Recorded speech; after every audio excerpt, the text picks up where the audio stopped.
Dicen que los grandes imperios no caen de un día para otro, que se desgastan lentamente, como un vino barato que se avinagra en la jarra. Y Roma, oh Roma, la joya del mundo antiguo, el imperio que dominaba tierras, mares y pueblos, no fue la excepción. La historia oficial nos habla de invasiones bárbaras, de emperadores corruptos, de traiciones políticas.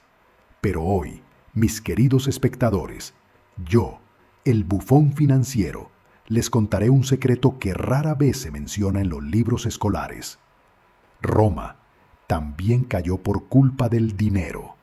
Sí, ese invento brillante y a la vez venenoso, capaz de levantar imperios y de derrumbarlos. Imaginen al denario, esa pequeña moneda de plata que en sus primeros días brillaba con la fuerza del sol. Era más que una moneda, era confianza, era poder, era el pegamento invisible que mantenía unido a un imperio que se extendía desde las arenas del desierto hasta los bosques de Germania. Cuando los romanos pagaban con un denario, no solo estaban comprando pan o vino, estaban comprando la promesa de Roma, la seguridad de que esa moneda tenía un valor real, tangible, respaldado por plata. Pero claro, mis queridos ilusos, la tentación es más fuerte que la prudencia. Roma tenía ejércitos que alimentar, acueductos que construir, espectáculos que organizar para mantener al pueblo entretenido y tranquilo. ¿Y de dónde creen que salía todo ese dinero? Exacto, del denario. Y así comenzó el proceso que los economistas modernos llaman devaluación, y que yo llamo el arte de engañar al pueblo con monedas cada vez más vacías. El denario, que en un inicio contenía un 95% de plata, con los años fue perdiendo pureza, hasta quedar en un insignificante 5%. Imaginen esa trampa. La moneda parecía igual, pero brillaba con menos fuerza, y en su interior valía cada vez menos. Es como venderles un pastel que parece enorme, pero que por dentro está hueco. Roma, la gran Roma, comenzó a financiar sus excesos acuñando monedas que ya no tenían respaldo real. Y el pueblo, claro, no era tonto. Pronto se dieron cuenta de que su dinero compraba menos pan, menos vino, menos de todo. La inflación, ese monstruo silencioso, empezó a devorar el corazón del imperio. La cosa no se detuvo ahí. Los soldados, columna vertebral de Roma, exigían cada vez más paga, porque el dinero que recibían valía menos cada día. Los comerciantes ya no aceptaban las monedas devaluadas y preferían trueques, oro o lo que se pareciera más a algo real.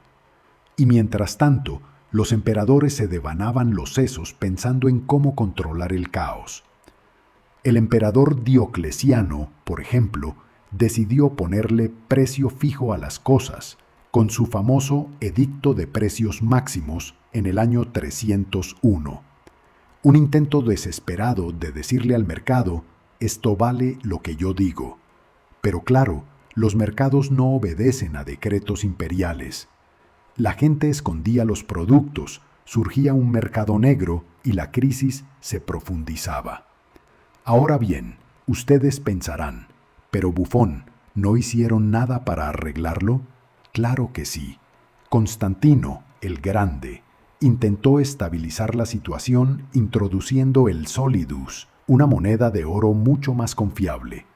Y en parte lo logró, al menos temporalmente. Pero para ese entonces Roma ya estaba herida de muerte. El tejido social se había roto, la confianza en el sistema monetario estaba por el suelo y los cimientos del imperio temblaban. Y aquí viene mi parte favorita, las comparaciones con el presente. Porque, queridos míos, ¿acaso creen que este cuento es solo cosa del pasado? No, no, no. La historia es una maestra cruel, y lo que pasó en Roma se ha repetido una y otra vez, disfrazado con distintos nombres, distintos billetes y distintas excusas. Miren el caso de la Alemania de Weimar después de la Primera Guerra Mundial. La derrota, las reparaciones de guerra, el orgullo herido. ¿Y la solución? Imprimir dinero como si fueran servilletas. En 1923, la inflación era tan absurda que para comprar un pan necesitabas una carretilla llena de billetes. ¡Una carretilla! Los salarios se cobraban 2 veces al día, porque si esperabas hasta la tarde, tu dinero ya no valía nada. Exactamente lo mismo que pasó en Roma siglos antes, pero con billetes en lugar de monedas. O piensen en Zimbabue en los años 2000, donde los billetes llegaron a cifras astronómicas, 100 billones de dólares zimbabuenses para comprar, si acaso, una barra de pan. Y ni hablar de países más cercanos a nosotros, como Venezuela o Argentina, donde la inflación se volvió parte del vocabulario cotidiano, un impuesto invisible que el pueblo paga mientras las élites, como en Roma, protegen su riqueza en activos reales, tierras, propiedades, bienes tangibles que no se evaporan como el valor del dinero. Volvamos un instante al Imperio Romano para saborear la ironía. Roma fue el ejemplo de disciplina militar, de leyes, de ingeniería, de cultura, y sin embargo, todo eso no pudo salvarla cuando la confianza en su moneda se rompió.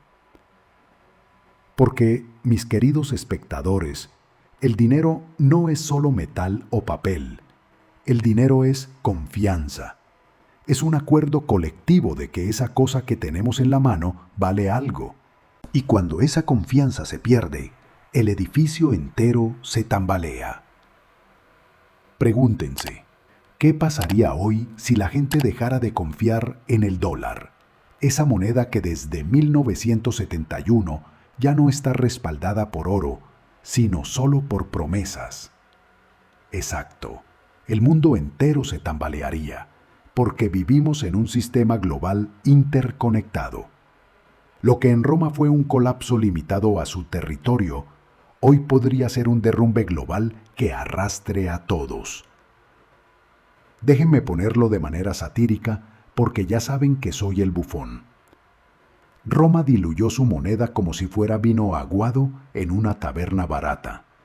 Y hoy nuestros gobiernos hacen lo mismo, pero con tinta y papel. El resultado, el mismo de siempre. El pueblo paga el precio mientras los poderosos beben el vino sin rebajar. La historia de Roma nos enseña que la inflación no es un accidente, sino muchas veces una decisión política.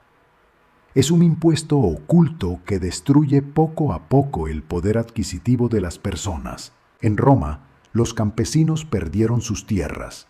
Los soldados veían devaluarse sus pagas.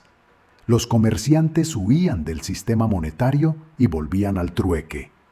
Hoy, nosotros vemos cómo nuestros ahorros pierden valor en cuentas bancarias, cómo los precios suben mientras los salarios se estancan, cómo el sueño de tener una casa o un patrimonio se aleja cada vez más.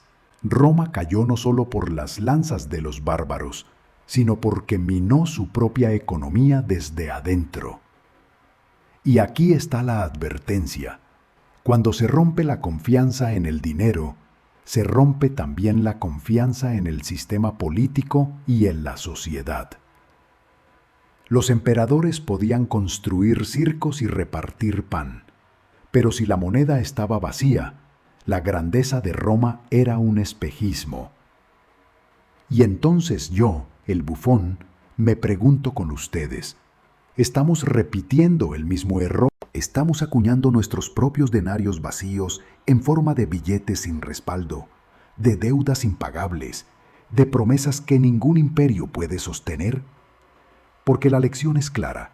El dinero es la columna vertebral de cualquier civilización. Y cuando esa columna se quiebra, ni los ejércitos, ni los discursos, ni los espectáculos pueden evitar la caída. Por eso, queridos oyentes, no olviden nunca, la verdadera riqueza no está en billetes ni en monedas, sino en activos reales, en habilidades, en tierras, en cosas que no se evaporan cuando el poder decide jugar con la imprenta. Roma nos dejó un espejo, y en él podemos ver reflejado nuestro futuro si no aprendemos de sus errores. La caída de Roma no fue un accidente repentino, sino una lenta agonía marcada por decisiones cortoplacistas. Y hoy, como el bufón que soy, les advierto entre risas: si seguimos aguando nuestro vino financiero, si seguimos imprimiendo promesas vacías, un día despertaremos y veremos que nuestro imperio, cualquiera que sea, también se ha convertido en ruinas. Así que levanten su copa, llena de vino de verdad, no aguado, y brinden conmigo por Roma, por sus lecciones y por la eterna sátira de la historia, porque el dinero, ese bufón silencioso, siempre termina cobrando su venganza.